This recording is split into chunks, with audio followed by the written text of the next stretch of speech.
어떠셨어요? 한마디로 여자의 피를 끓게 하는 책? 읽으면서 뭔가 울컥하더라고요.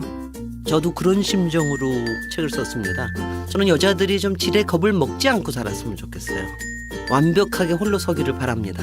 더 멋지게 실수하고 더 근사하게 자라면 좋겠어요. 책을 읽으면 그게 되죠? 여자의 자존감을 깨우는 책 읽기. 여자의 독서. 다산북스. 텍스토머 정품을 꼭 확인하세요. 우리 집 방충망 바꿨어요. 미세벌레 덤벼봐 먼지 모두 덤벼봐 촘촘해서 촘촘만 방충망은 촘촘만 예쁘고 통풍까지 좋아요. 방충망은 촘촘만 주식회사 텍스토머. 텍스토머의 이동식 촘촘망 더블랙이 새로 나왔대요. 미세벌레 덤벼봐 먼지 모두 덤벼봐 촘촘해서 촘촘만 이동식 촘촘망 더 블랙. 떼었다 붙였다 청소도 간편. 이사 갈 때 떼어갈 수도 있으니까. 방충망은 촘촘만 주식회사 텍스토머.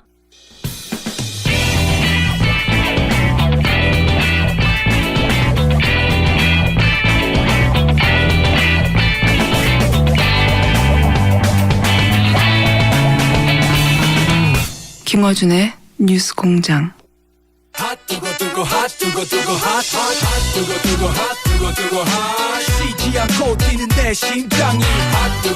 요새 유행어입니다. 핫해는 유행어인데 본인은 아직 유행이 안 되고 있습니다. 바른정당 최고위원입니다. 하태경 의원 나오셨습니다. 네, 하태경입니다. 반갑습니다. 네.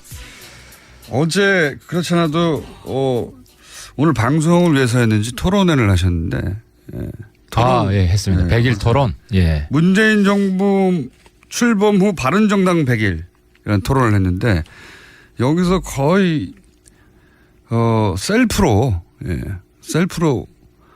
자신의 얼굴을 뺨을 막 때리는 그런 토론회가 있었습니다.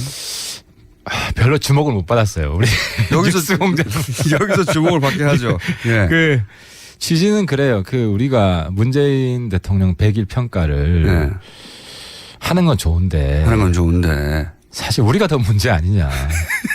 문재인 대통령 어쨌든 전반적으로 볼 때 특히 정치적으로 국민들과의 소통에 있어서 뭐 굉장히 잘하고 있잖아요. 그건 뭐 명백한 사실이고. 어쨌든 지지율이 7, 80 가까이 나온다는 수치로 나오고 있죠. 수치로 나오고 있고, 근데 우리 수치는 지금 10%를 넘기려고 지금 저기는 70, 80이고 여기는 7, 8입니다. 그러니까요. 지금 낮게 나오면 뭐 5에서 10 사이를 왔다 갔다 하는데 그럼 문재인 대통령 100일 평가가 급한 게 아니고 훨씬 급한 거는 우리 100일이다. 왜 이 모양이냐. 그런 거 잘하시잖아요. 원래 하태경 의원님이 갑자기 훅 나와가지고 일단 자기 뺨을 하나 세게 때리고 나서 그래서 이 100일 자체적인 헤어스타일도 바꾸셨네. 이건 지지율 비상을 위해서 제가 정말 태어나서 처음으로 롤을 한번 감아봤습니다. 한때 이정미 재판관. 저희 PD가 한 사람이 있어요. 모우광 PD라고 있는데 머리를 잘랐더니 IQ가 한 30 정도 떨어지게 보여요. 오늘은 근데 의원님은 한 30 정도 올라간 걸로 보입니다. 그러니까 이게 보수가요. 헤어스타일 잘 안 바꿔요. 저도 사실은 제가 이제 롤을 한번 감아 볼까 말까 고민을 많이 했어요. 한번 감아 볼까 하다가도 왠지 이 나이에 누가 뭐라고 할 것 같고. 그렇죠. 저도 신경을 좀 쓰거든요. 그리고 또 의원님 세대가 저도 마찬가지지만 남자가 그렇게 외모에 신경 쓰고 그런 세대가 아니에요. 그러면 안 된다고 배우는 세대. 맞아요. 그래서 저는 김어준 앵커 볼 때만 해도 저 머리를 언제부터 자신 있게 저렇게 하고 나갔지? 저는 거의 20년 가까이 했습니다. 그게 놀라워요. 김어준 앵커의 이런 국민적인 폭발적 지지도 그런 자기 혁신에서 나온 것 같다. 이게 자기 혁신이에요. 왜냐하면 기존의 자기 관성에서 수염도 기르십시오. 수염도. 과감하게. 저는 수염을 좀 길러봤는데 김어준 앵커만큼 이렇게 이쁘지 않아요. 그래도 어떻습니까? 확 길러볼까요? 확 길러볼까요? 확 길러보고 머리도 기르시고. 머리 좀 해보고. 염색도 해버리세요 그냥. 염색은 좀 했죠. 근데 이제 칼라 염색을 해볼까 말까 솔직히 고민한 적이 있어요. 근데 아직 거기까지 가면 너 미쳤나 주변에서. 그런 얘기 한번 들어야 됩니다 주변에서.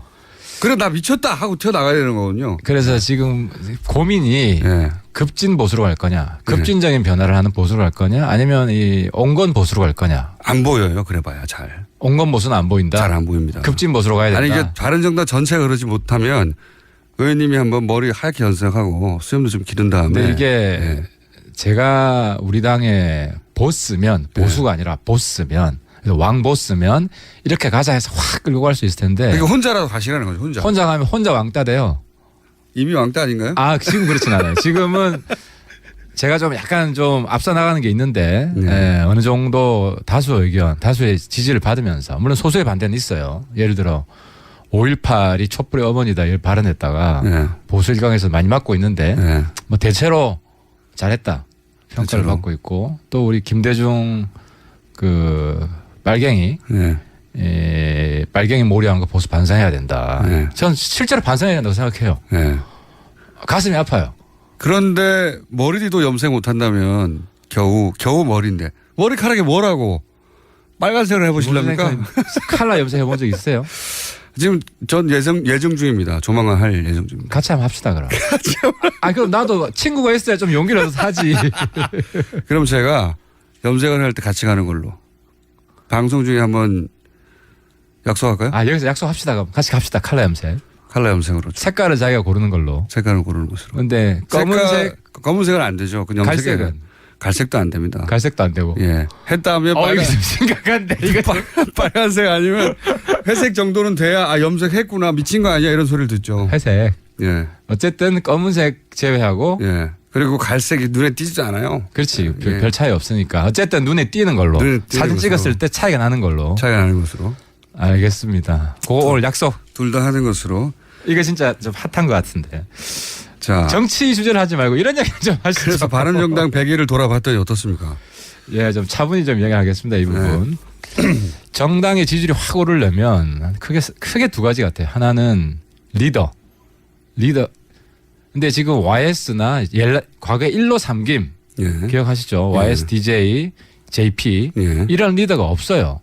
그 시절이 아니죠. 이제. 아니죠. 그러다 보니까 압도적인 리더로 지지를 올리는 시대는 좀 지난 것 같아요. 그래서 유승민 사실 후보도 지지율이 그때 7, 8%밖에 안 됐잖아요. 그 정도 당의 지지율은 되거든요.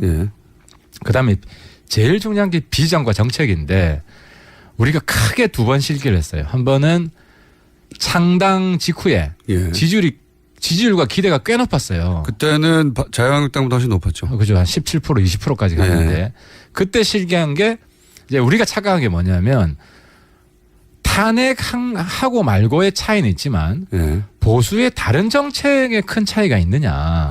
여기에 대해서 그럴 줄 알았죠. 사람들이. 그렇죠.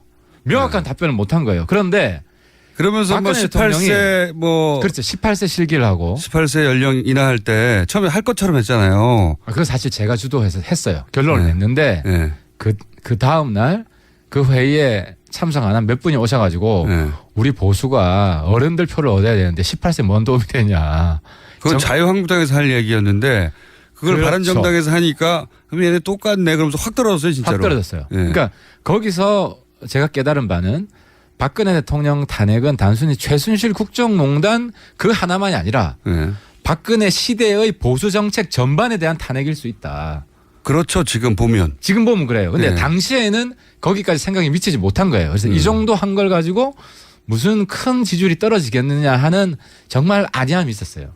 전 뼈저리게 반성을 했어요. 그때 한번 확 떨어졌고. 확 떨어졌죠. 그때 떨어진 걸 만회를 못하고 있어요. 아직도. 그렇죠. 사실은 그래요. 그러니까 정말 국민들이 냉정하고 정치가 냉정하다고 느낀 게 한 번 마음을 이렇게 버리면 마음이 떠나면 다시 오기는 더더욱 힘들다.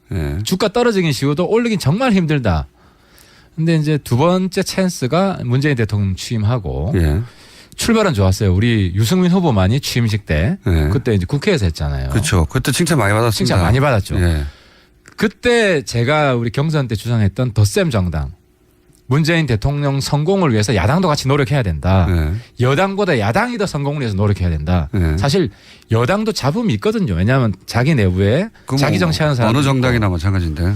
그래서 그 덧셈 정당 노선을 좀 더 강화하지 못한 것이 굉장히 아쉬워요. 그게 어떻게 나타나냐면 청문회 때 모든 장관들 안 된다는 거. 그렇죠. 이게 발목 야당이 된 거죠. 여전히 옛날 야당하고 뭐가 다르냐. 네. 거기서 차별화 또 실패한 거예요. 그거 맞습니다. 예. 그래서 사실은 그러니까 구분하지 않기 시작한 거죠, 사람들이. 맞습니다. 한국당하고 정당을 구분해서 보려고 하는 시도를 멈춰버린 거예요, 그때. 그렇습니다. 다 똑같은 소리 하고 있는데 뭘 구분해서 보냐. 예. 그래서 제가 정말 아쉬운 게 그때 이제 정병국 대표가 물러가고 네. 비대위원장 이야기할 때 그냥 과감하게 비대위원장 경선하자. 나도 출마할게. 예. 하태가 그때부터 질렀어야 되는데 왜냐하면 이게 문재인 정부 취임하고 지도부 없는 상태로 갔어요. 한동안 갔죠. 한 2달 정도 갔죠.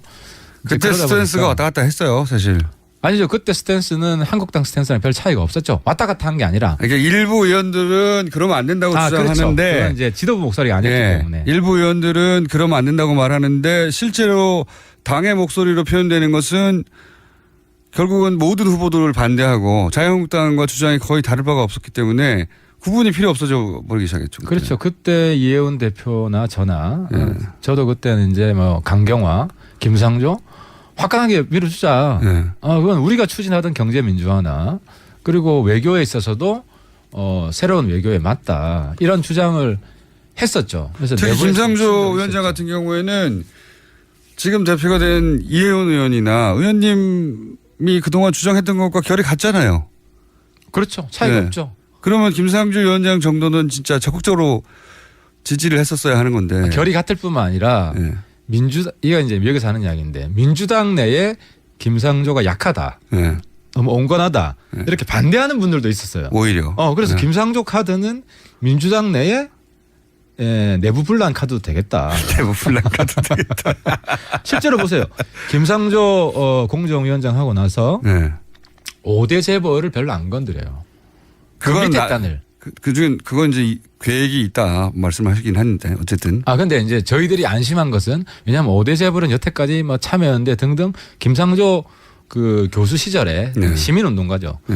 시절에 실제로 많이 견제를 했고 압박을 해서 좀 개선된 면이 있어요. 그리고 한때는 SK텔레콤의 사회이사 참여연대에서 뭐 절반을 추천한 적도 있고 그만큼 그 5대 재벌은 좀 부분적이지만 변화가 있었고 그 밑에 따는 방치 상태로 있었던 거죠. 그래서 지금 김상조 위원장 높이 평가하는 게 본인이 이 경제 공정한 시장 경제 이 부분을 주도해 왔기 때문에 그 역사를 가장 잘 알고 지금 가장 그 문제가 많은 곳을 제일 잘 아는 사람이다. 어쨌든 훌륭한 분이죠. 이런 분 적극적으로 지지를 했어야죠. 그러니까요. 그게 이제 개별 의원들 몇몇은 얘기를 해서 보도가 되고 그런가 보다 하면 그 다음날 바로 또 반대하는 당론으로 나오니까. 근데 거기 우리가 좀 말린 것도 있는데 이제 청와대가 5대 비리 이야기를 했잖아요. 5대 비리 이제 문제가 되는 사람은 안 뽑겠다. 근데 사실 그게 비현실적이거든요. 근데 이제 이런 부분은 이제 청와대 공격하는 것만 한 거죠. 우리가 대안을 내서 5대 비리 중에 뭐 이거는 뭐 그렇게 청와대만 동의해주면 우리가 문제 삼지 않겠다. 이런 식으로 대안을 내면서 청와대보다 더 성숙한 자세를 보이는. 그러니까 지금 국민의 수준이 굉장히 높은 거예요. 그때 전략은 그냥 사과하라였어요. 사과하라. 그렇죠. 계속 사과하라로 간 거죠. 옛날 방식이에요. 그게 전부 다. 그렇습니다. 그러는 사이에 보수 정당 사이에서도 차별점이 있을 것이고 보수 정당 말이 통하는 보수 정당을 키워야 한다. 같이 가야 된다라고 하는 주문들이 꽤 있었거든요. 초반에. 그렇죠. 그러다가 그 목소리 점점 줄어들면서 이거 뭐 똑같네. 이렇게 넘어가기 시작했어요. 그거는 남 탓할 것이 없는 게 바른정당이 그 찬스를 못 살린 거 맞습니다. 실제. 실제 맞습니다. 그러면 항상 이중 플레이라고 가장 하고. 큰 책임은 자기 자신한테 찾아야 되고 그것이 새 정치의 출발이다. 그 2번 정도 실기를 한 겁니까 그럼? 크게? 2번 실기를 한 거죠. 그런데 지금 다시 점수를 딸 수 있는 기회가 영원히 안 오진 않아요. 그래서 어쨌든 자극을 주기 위해서 100일 평가를 했는데 어쨌든 이 100일 평가를 계기로 좀 더 박차를 가해야죠. 눈은 자꾸 문자 창을 향하시는군요. 이 말을 하는데 여기 올까 안 올까. 저는 문자 잘 안 보입니다. 지금 문자 안 보고 있습니다. 안 보시는 게 좋고요. 아니 그래서 그렇게 2번 정도 실기를 했다라고 이제 스스로 말을 하시니까 거기 참석했던 다른 뭐 전문가들도 굉장히 강한 비판이 있었어요. 그래서 뭐 가장 그 뼈아프게 들었던 말은 안 뜬다. 네. 안 뜨니까 마음 편하게 그냥 가라. 왕창 깨져라. 왕창 깨지면 타이밍이 올 거다. 심지어 이런 이야기까지 있었는데 그 어차피 뭐 안 뜨니까. 어차피 안 뜬다. 이제 뭐 다음 총선 직전에 네. 큰 변화가 있지. 네. 지금 국회의원들이 그렇게 급하지가 않다. 사실 그건 일부 맞아요. 네. 근데 그 말이 또 부분적으로 틀린 게 구청장이나 시구의원들 네. 다 자기하고 가까운 사람이었는데 전부 다 자기에 반대되는 사람이 되잖아요. 네. 그럼 동네에서 엄청 소리 많이 나와요. 그렇기 때문에 내년 지방선거도 국회의원 입장에서도 네. 이거는 그냥 간과할 수 없는 지방선거를 통해서 국회의원 지역구의 그 기반 조직이 바뀌어버리면 안 된다는 거죠. 완전히 지금. 무너지면 네. 뿌리가 흔들리는 거거든요. 네. 그래서 위기의식을 안 느끼지는 않는데 정말 절박하지는 않죠. 왜냐하면 내가 중요한 사안이 아니니까. 그래서 총선 때는 또 전국 바람이 불기 때문에 네. 뭐 구청장, 시구의원이 아무리 뭐 안 좋은 소리 하고 다녀도 바람 한 번 불면 또 바뀌거든요. 그런 면이 있긴 하지만 어쨌든 상당히 불안 요인이 될 수 있기 때문에. 홍성걸 국민대 교수는 이렇게 말씀하셨어요. 바른정당은 정기국회가 시작되면 안락사를 기다리는 유기견 시제세가 될 것이다. 와, 이거 굉장히 잔인한 말입니다. 이게 무슨 얘기냐면 대통령하고 민주당이 무슨 주장을 하거나 정책을 내놓거나 하면 그걸 반대하기만 바빴기 때문에 예. 이게 기성 정치와 다른 점이 하나도 안 보이고 차별점이 안 보이는데 결국은 죽을 것이다. 이런 얘기죠. 이러다가. 그렇죠. 그러니까 이런 부분이 있는 거예요. 이제 대통령 지지율이 높은 데는 이유가 있어요. 대통령 말을 듣고 왜 좋아하냐. 예. 그걸 한번 곱씹어보고 예. 우리가 또 불만도 있죠. 예. 그러면 있겠죠, 이걸 당연히. 같이 감안해서 종합하는 이야기가 나와야 되는데 우리 듣기 싫은 소리 하면 거기에 대해서 비판을 하는 거예요. 무조건 그거부터 비판을 그렇죠. 하죠. 그러니까 국민 대다수를 보고 정치를 하는 게 아니라 자기 중심이죠. 이제 이런 부분들이 좀 근본적으로 바뀌어야. 예를 들어서 국민 되는데. 뭐 보고 정확한 명칭 생각 안 나는데 저도 안 봐가지고 문재인 대통령 출범 100일 맞아서 이제 대국민 보고를 한다면서 지상파에서 방송을 했지 않습니까? 그 자체를 보기 싫은 사람도 있겠죠. 물론. 근데 그걸 보고 싶은 사람도 있어요. 그렇죠. 예. 그런데 이제 그거를 쇼라고만 공격하고 나면 지금 이제 그렇게 나오잖아요. 그렇죠. 그러면은 아니 그럼 내가 그걸 즐겁게 본 사람 나는 뭐란 말이냐. 그러니까 이제 우리 당에서 나온 이야기 중에 이거 있어요. 지상파 예. 그리고 종편까지 예. 5개 방송인가요? 예. 다 모르겠습니다. 틀었잖아요. 예. 네, 다 틀었단 말이에요. 이거는 너무 지나친 거 아니냐. 근데 그 방송사가 그러면 그 정권이 잘 보기 위해서 틀었단 말밖에 안 되잖아요. 그렇게 이야기를 하면. 근데 예. 방송사 입장에서는 국민들이 보고 싶어하는 국민들이 많다. 시청률이 나온다. 이런 상업적 판단도 작용을 한 거거든요. 시청률도 나왔어요, 실제로. 실제로 나왔죠. 예. 그러니까 이 부분에 대해서 왜 국민들이 보고 싶어 할까? 예. 이걸 먼저 생각해보고 비판했어야 되는데 이제 과거 정권에서는 좀 상상하기 힘든 실제로 그런 일이 별로 없었죠. 예를 들어 뭐 그렇죠. 지상파 3사 정도만 한다든지. 그러니까 이건 항상 아니 인기가 있으니까요, 실제. 그렇죠. 제 말은 그걸 보고 싶어 하고 소비하는 사람이 실제로 있거든요. 예전에는 억지로 틀어줬잖아요. 지상파 3사가 뭐 대통령 행사가 뭐 시청률이 높을 것 같아서 틀어줬나요? 틀으라고 하니까 틀은 거지. 지금은 실제로 시청률 10% 이상 나와요. 무슨 인기 드라마 수준으로. 그러니까 팔리는 컨텐츠거든요. 이거 왜 팔릴까는 생각하지 않고 예전에 본인들이 정권을 잡았을 때 강제로 틀었던 것처럼 정권 찍어 눌러서 하지 않았을까? 그 관점에서 바라보고 비판을 하니까 이 공감대가 안 만들어지는 거예요. 그런 사건 하나하나마다 아직도 과거의 간성을 벗어나지 못했다. 그래서 문재인 정부에 대해서 아직도 뭐 인정하고 싶어 하지 않는 심리가 있어요. 정치적으로. 그렇겠죠. 뭐 물론 뭐 정통성에 전혀 문제가 없고. 근데 이제 이런 부분부터 극복을 해야 되고 그리고 문재인 정부가 왜 인기가 있는지 단순 파퓰리즘이기 때문에 그런 건 아니에요. 그래서 이 부분을 마음에 와닿는 부분이 있어서 인기가 있는 거를 그걸 분석할 생각을 하지 않고 자꾸 공격만 하는 겁니다. 지금. 그렇습니다.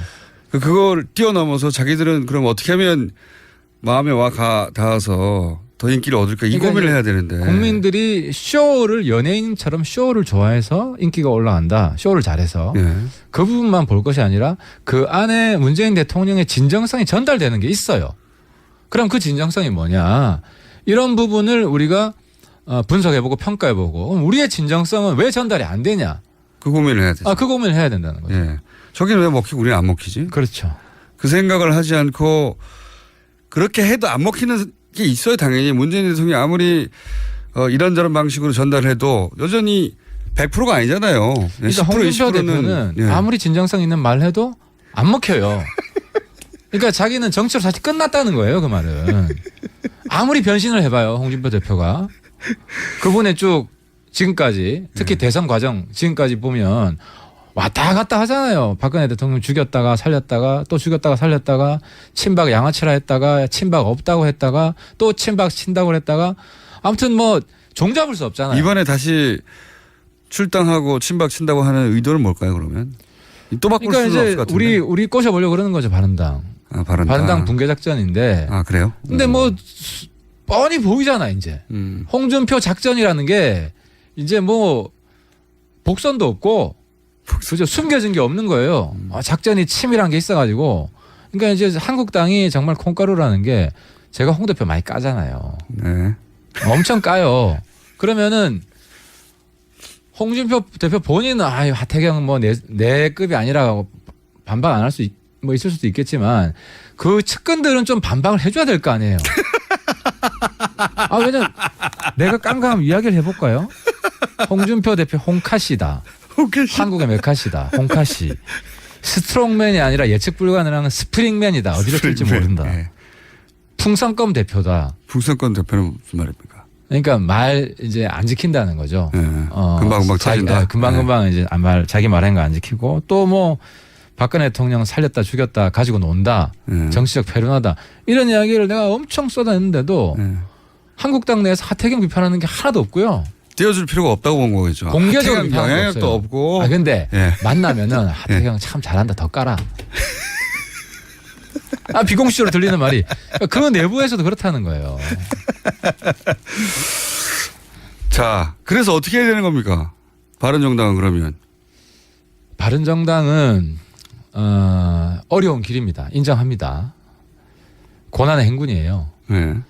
그래서 일관되게 가야 되고 예를 들어 이제 우리 비전을 보여줘야 돼요. 제가 비전위원장인데 한 가지 비전이 반공 보수에서 이제 민주적 보수로 탈바꿈해야 된다. 네. 그래서 주장했던 것이 그 국민 통합의례에 호국 영령뿐만 순국 선열뿐만 아니라 민주 영령도 같이 우리 당 행사할 때는 넣어서 하자. 우리가 민주 세력에 뿌리를 두고 있다는 것을 분명히 하자. 뭐 산업화 근대화 세력뿐만 아니라 그리고 뭐 또 한 가지가 영남 보수에서 우리가 통합 보수로 갈 거다. 그래서 뭐 5.18 택시 운전사 영화 우리 보러 가잖아요. 그게 일회성으로 멈추는 게 아니라 보러 가자고 했다가 또 왜 안 갔어요? 그러니까 이게 우리 당 내에서도 관성이 부분적으로 남아 있는 거예요. 이렇게 바뀌는 방향은 맞는 것 같은데 왜냐하면은 그 택시 운전사 바른정당이 단체로 보러 가잖아요. 그럼 그걸 좋게 평가하는 사람도 있지만 영남에서는 또 안 좋게 평가하는 사람도 있거든요. 그렇긴 한데 항상 그럴 거 아닙니까? 그러니까 그 부분에 있어서 그래서 어정쩡해 보이는 거 아닙니까? 계속. 그게 제 부덕이고 뭐 제 역량 부족인데 그래서 제가 정치력이 좋아가지고 우리 당 20분 확 다 모시고 하고 싶은 마음이죠. 마음인데 그 정도 됐으면 제가 이미 대선 출마했고 이제 그런 변화 이 아주 진정성 있는 변화다. 뭐 알겠습니다. 바른정당이 지금 그 자유한국당하고 사실 자유한국당의 지지율이 예를 들어서 지금 민주당처럼 50%대로 가면 모르겠지만 이게 추격권 안에 있어요. 왔다 갔다 해요. 고착이에요 자유한국당. 네. 왔다 갔다 하기 때문에 바른정당이 어떻게 하냐에 따라서 근접하거나 역전도 한번 했었고 최근에. 그렇죠. 가능할 수 있는데 왜 이렇게 까딱까딱까딱 못 넘어가고 항상 요 정도냐. 거기에 대한 굉장히 치열한 반성이 필요하다 봅니다. 그래서 저희들이 비전 선포식을 어떤 시점에 하고 우리가 이런 보수로 갑니다. 그래서 그런 보수로 감을 몇 달 동안 일관되게 보여주면 저희는 지지율이 지금만 10%에서 20%대는 오겠다. 일관되게. 근데 이제 문제는 당내에서 이런 공감대를 끌어내고 하는 부분인데. 당내에서 혼자만 이런 주장하시는 거 아니에요? 꼭 그렇진 않아요. 몇 명 정도 됩니까? 동의해주는 20명 중에? 20분 중에 왜냐하면 이제 우리 당에 2명 정도 예를 들어 김무성 대표만 해도 다 기억을 못 하시는지 모르겠는데 이 민주화운동 출신이에요. 87년에 같이 거리로 나오셨던 분이고 김무성 대표가 그때 언제적 얘기입니까? 님을 위한 행진곡 한 가지 예를 들면 그 재창하자라고 할 때 새누리당 시절이죠. 김무성 대표가 우리 같이 불렀다 그때.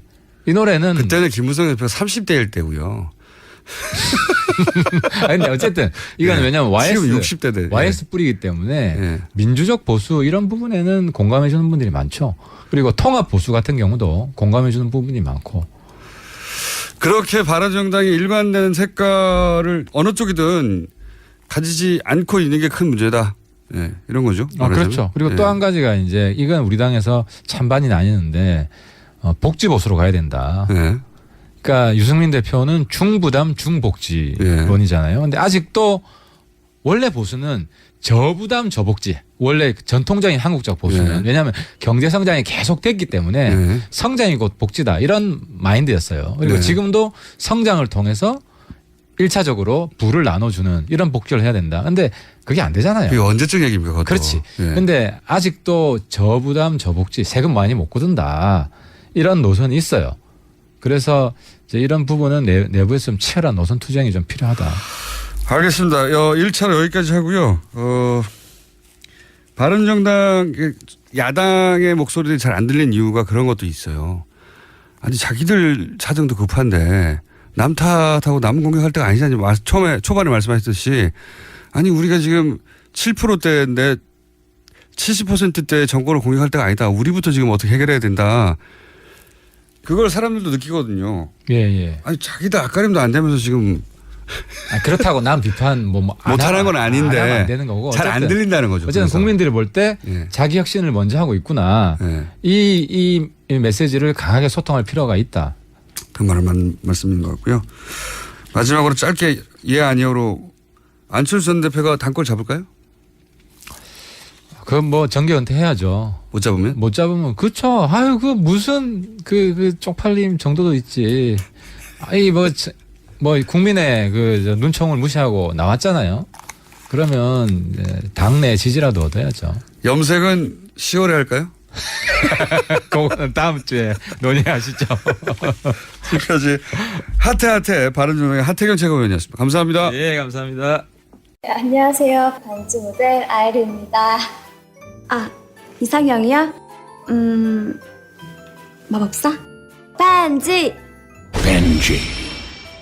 오빠는 마법사? 업데이트.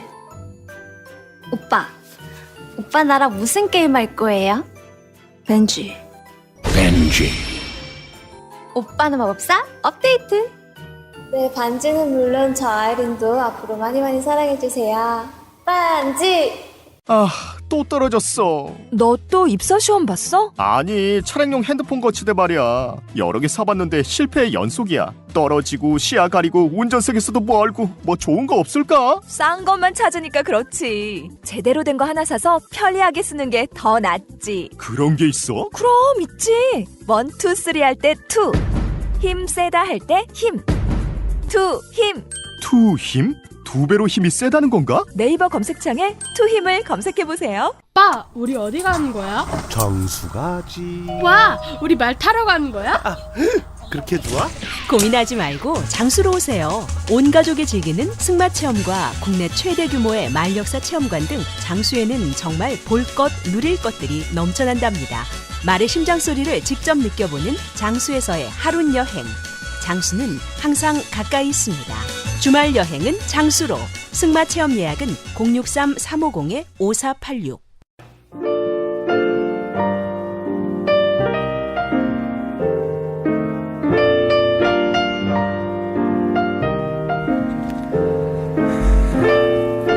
나는 누구이고 여기는 어디인가? 왜 광주에서 순천으로 출근하면서 나는 서울교통방송을 듣고 있는가? 이건 아무것도 아닙니다. 나는 시드니에서 출근했는데 왜 서울교통방송을 듣고 있나 이런 분 많습니다.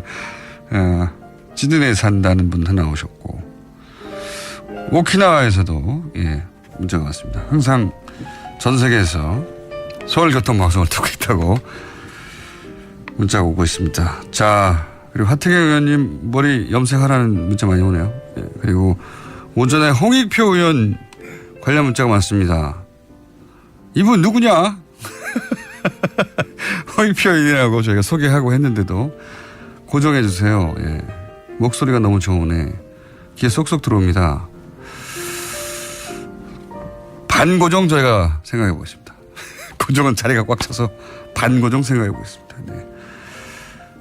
굉장히 오늘 사안에 대한 설명을 조곤조곤 잘 하셔서 문자가 많았습니다. 여기까지 하겠습니다.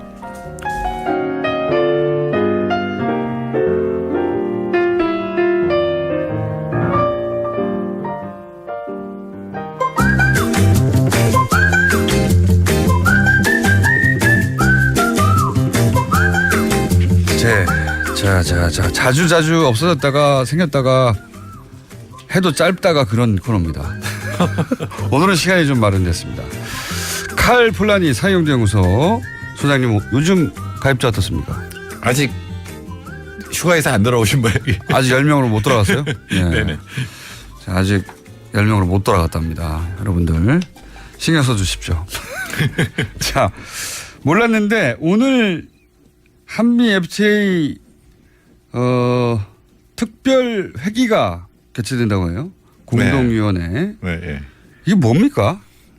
한미 FTA 22장 2절을 보면 어느 한쪽이 요구하면 공동위원회를 개최하게 돼 있어요. 그러니까 지난 한미 정상회담 때 정상회담 끝나고 트럼프 대통령이 재협상하겠다 그랬는데 그때 제가 나와서 재협상이라는 건 없고 그 22장 2절일 거다 그랬는데 그 실제로 무역 대표부하고 대통령 비서실에서 보낸 걸 보면 미국 대통령이 보낸 걸 보면 22.2조에 의거해서 공동위원회 특별 회기를 요청한다 이렇게 됐고 그 모임이 이제 오늘 열리는 거죠. 그렇군요. 그러니까 트럼프 대통령이 한 말의 후속 조치로서. 그런데 재협상이란 말은 원래 이 협정문에 없는 거고 어멘드먼트를 하려고 하는 거죠. 재협상이라는 건 이제 완전히 다 갈아엎는 뉘앙스인데 그건 정치적 발언이고 실제로는 그렇죠. 자기가 뭐 했다는 걸 보여주려고 했던 거죠. 실제로는 원래 한미 FTA 원래 문구에 있는 내용 그 근거해서 이제 공동위원회를 개최하는데 여기에서 이제 우려했던 바는 트럼프 대통령이 그걸 무슨 얘기를 했었냐면 한미 FTA가 끔찍한 협정이었다고 이미 후보 시절에 여러 번 얘기해서 물론 뭐 백인 노동자들 일자리를 잃은 백인 노동자들 남성 노동자들 특히를 상대로 어필하기 위해서 한 것이다. 뭐 이런 말들이 많긴 했습니다만은 그리고 뭐 한 해 한미 FTA로 400억 달러를 잃는다고 하는 사실이 전혀 아닌 이야기를 주장하기도 했고요. 완전히 사실이 아닌. 미국 내에서도 이거에 대한 비판이 있었죠. 원래 뭐 재정 적자와 무역 적자를 구분 못한다고. 가짜 뉴스를 자꾸 얘기하니까. 가짜 뉴스를 생산해내는 분인데 완전히. 그런데 여하간 지금 현재 한미 FTA가 정말 미국에 불리한가부터 시작해 보면. 그러니까 한미 FTA, 미국의 FTA는 나프타 이후에 핵심이 어디 있었냐면은 무역이 있던 게 아니었어요. 지적재산권 서비스 투자 분야가 있는데 자기들 강점 있는 부분. 네, 그리고 이거는 사실은 관세 문제가 아니잖아요. 국경의 문제가 아니라 상대 국가의 법을 바꾸는 건데 이걸 처음에 WTO에서 했어요. 그래서 다 있어요. 지적재산권 서비스 투자에 관한 WTO 조항이 있는데 이거 갖고 성이 안 차는 거죠. 예를 들어서 뭐 저작권을 50년, 70년으로 늘리자 그러면 어느 나라가 찬성하겠어요. 미국이 제일 많이 갖고 있는 건데. 그러니까요. 다 반대하니까 이 부분을 한 나라 각계격파하자라고 하는 게 미국의 FTA 전략이었거든요. 무역이 아니라 애초에는. 그러니까 지적재산권 서비스 투자가 핵심인 거고. 그런 무역은 구체적으로 얘기하면 이런 거죠. 대학교에서 원서 많이 보는데 대부분 미국 거거든요. 그렇죠. 혹은 뭐 미국 변호사가 바로 와서 일할 수 있다든가 뭐 그런 걸 해달라는 거였잖아요. 거기에 좀 방점이 있었다는 거죠. 그 저작권법의 이름이 별명이 뭐냐면 미키마우스법이에요. 그건 왜 그렇습니까? 원래 미키마우스의 저작권이 소멸되는 그 전해에 20년을 늘렸어요. 그러니까 미키마우스를 상표로 쓴다든가 이렇게 하면 이제 계속 그 월트 디즈니사의 저작권료를 줘야 되는 거죠. 그래서 그 이름이 이제 미키마우스법인데 우리나라 원래는 50년이었어요. 전 세계가 다 50년이에요. 근데 한미 FTA를 맺으면서 70년으로 늘렸죠. 그럼 이제 미국 영화라든가 미국 소설이라든가 좀 전에 말씀하신 원서라든가에 대한 이제 저작권료 이런 것들이 20년 연장되는 거죠. 더 많이 이제 지불해야 되는 거고 그 결과는 우리나라의 무역 수지 말고 이 경상 수지에 들어가는 이제 서비스 교역에서는 130억 달러 정도의 적자가 늘어나는 이런 무역이 아닌 미국이 워낙 강점이 있는 그 분야에서 미국이 이권을 가져가는 게 원래 미국 쪽 FTA 전략이었는데 지금은 트럼프는 무역 분야에서의 얘기를 하잖아요. 그렇죠. 철강 자동차 부분이죠. 근데 더 문제는 뭐냐면 지적재산권 서비스 투자에 우리나라 법을 미국식으로 바꾼다는 건 규제 완화를 한다는 거예요. 그리고 규제 완화를 하면 거꾸로 못 들어가게 해놨거든요. 그러니까 계속 민영화 규제 완화만 할 수 있지 다시 규제를 강화한다든가 이런 게 안 돼요. 우리 한미 FTA에 가장 많이 걸리는 부처가 어느 부처일 것 같아요. 우리나라 부처 중에. 글쎄요. 환경부입니다. 그래요? 예. 왜냐하면 여기 환경 규제를 하잖아요. 네. 배기가스 규제라든가. 그렇죠. 규제를 위한 부처도 사실은 거기는. 그러니까 저탄소 자동차에 대해서 보조금을 준다든가. 이거 다 한미 FTA 걸렸어요. 그래서 지금 이게 우리나라에서 제도화가 안 됩니다. 지금 한미 FTA 때문에 법을 못 만들어요. 그러니까 만일에 우리나라에서 그런 움직임을 보이면 당장 이제 무역 상의라는 거 있잖아요. 우리나라 대한상의처럼 미국에 이제 여기 와 있는 데서 이제 항의를 하고 그럼 이제 우리 부처에서 이 한미 FTA 걸리는지 안 걸리는지를 이제 확인을 해서 걸릴 것 같다 싶으면 이제 그 재정 자체가 이제 무산되는 거죠. 그렇군요. 우리가 거꾸로 미국에 그런 걸 요구할 만한 내용들이 많죠. 많은데 한 번도 한 적이 없죠. 우리는. 예, 바이 아메리카라는 건 이건 완전히 한미 FTA 위반이거든요. 그 모든 물건을 미국산을 사라는 거 아니에요. 이번에 나프타를 먼저 이제 개정 협상을 하는데 거기 원칙을 보면 이 바이 아메리카는 FTA 제외 이렇게 돼 있어요. 그러니까 바이 아메리카라고 하는 미국의 그 말도 안 되는 정책은 FTA에 저촉되지 않는다. 아예 빼버린다. 예외 조항으로 만든다라는 게 들어있을 정도로 사실은 미국이 워낙 힘이 강한 나라니까 어거지를 많이 쓰죠. 시장도 워낙 크니까 여기서 장사하려면 그 정도는 감수해 이런 건데. 그렇죠. 그래서 실제 미국이 강한 분야가 FTA에 그 미국 요구가 관철되고 그러면 우리가 그 내준 대가로 우리가 얻은 것도 물론 있겠죠. 네, 그게 이제 미국이 보기에는 그리고 한국이 지난 2005년, 2007년 그때 그 한미 FTA 협상을 할 때 가장 신경을 쓴 게 자동차 수출이라든가 이런 쪽에서 이런 쪽에서의 그 관세를 낮추는 거였고 그거를 관세를 낮춰놓으니까 그다음에 재협상을 했잖아요. 그래서 다시 그 연기를 했던 거고 결국은 지금 이제 자동차 관세 제로가 됐는데 이 부분을 건드리고 싶어 하는 거거든요. 그러니까요. 근데 그건 불가능합니다. 불가능합니까? 예, WTO든 같든 낮춘 관세를 다시 올리는 거는 국제관행상 안 돼요. 뭘 할 수도 있어요.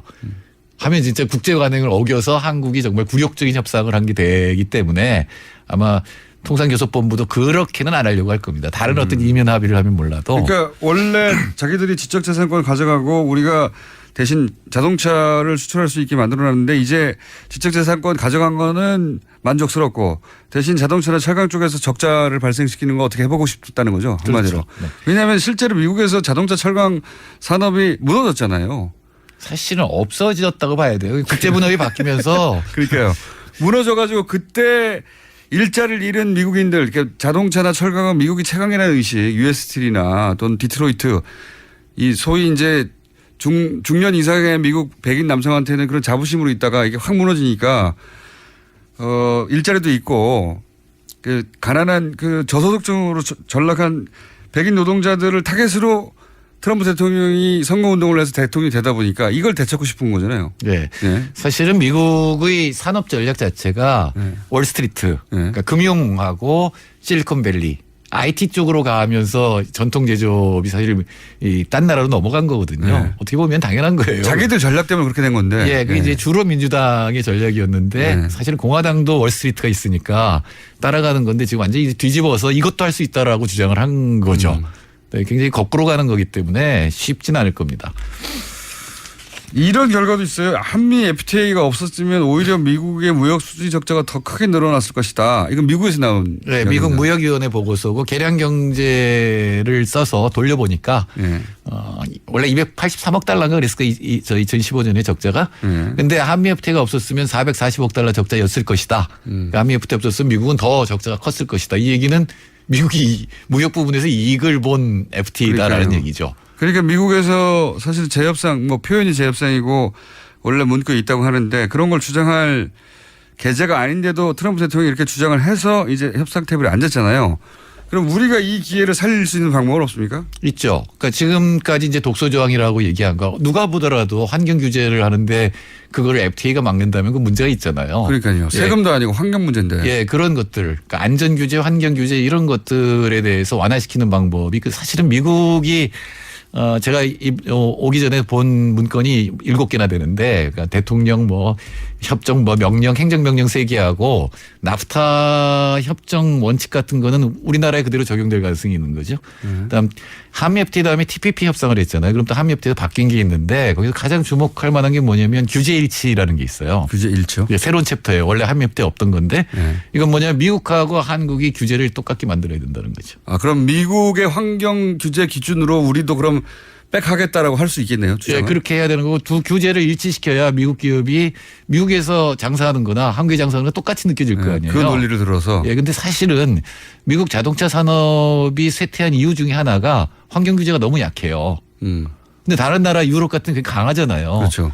그러면 이게 맞출 수가 없잖아요. 그러니까 이거 미국은 어떻게 지금 하고 있냐면 유럽에 수출하기 위해서 자기들의 환경 규제, 그러니까 자동차 산업이 환경 장치를 다는 게 아니라 EU의 환경 규제를 약화시키려고 하는 거죠. 아, 거꾸로. 예, 근데 EU는 안 되죠, 그게. 그게 될 리가 있나요? 그러니까 한국한테 그렇게 하는 거고 작은 나라들한테 그렇게 하는 건데 그럴수록 미국 자동차 산업은 더 이 경쟁력이 떨어질 거라는 거죠. 근데 우리나라가 만일에 환경 규제 강화하지 않고 우리나라 자동차 산업도 거기에 적응하게 되면 이제 수출하기도 어렵고 전 세계적으로 예, 경쟁력 떨어지게 돼 있습니다. 그러니까 지금 이 기회를 살려서 우리가 불평등하다고 하고 불합리하다고 생각하는 거를 바꿀 수도 있다. 예.